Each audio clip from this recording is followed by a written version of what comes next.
this is where the energy of God wanted us to be right here. Absolutely. And I'm happy to have you on here. Well, I appreciate that. I actually have an EP dropping at the end of the month, and something you said about Jonah kind of spurred into my mind. You know, one of the bars I said, when you're walking in the spirit, everywhere is cinema. But when we in our feelings, everywhere is Nineveh. You know what I'm saying? Yeah. And so what you were saying about it is, it's so true. It's like when you're walking in step with God, He's going to make your life cinema. Every day is going to be powerful and it's going to be productive and fruitful. But when you're in your feelings or when you're in your flesh, you know, you're going to hate life, which is essentially Jonah hated life when he was in Nineveh, right? Right. So absolutely. And, you know, I'm so passionate about rapping. It's two things since I came out of the womb were, you know, just fire inside of me. And that was rapping and ball.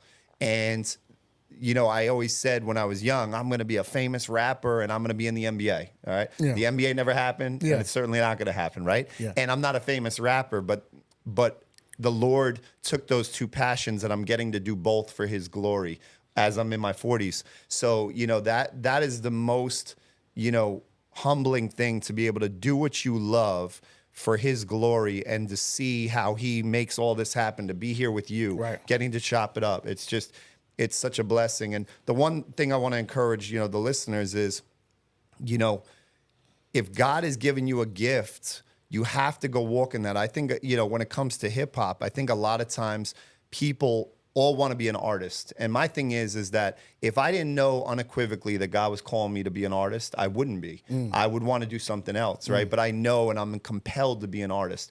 But I think there's a lot of people who want to be artists, but they might be phenomenal event coordinators, or they might be phenomenal makeup artists, or they might, all these different things, but they want to be an artist. And it's like, they're not seeing it growing and they're getting frustrated because it's not growing. And it's like, I would love to see more people take on other giftings in the space that are needed rather than, you know, in my head, I'm always like, God was not up there and He's like, okay, I just created 100 million new people and I'm ascribing all of them to be artists. Yeah, you know yeah, what I'm saying? definitely. Like, so anyways, yeah, it's just, but it's a blessing. And I don't do it loosely because I know I'm gonna have to give an account for this music that I put out. And that's why I have a personal conviction. I told the Lord when I started, I'm gonna put your name in every verse I ever do. Kind of like an artist who signs his name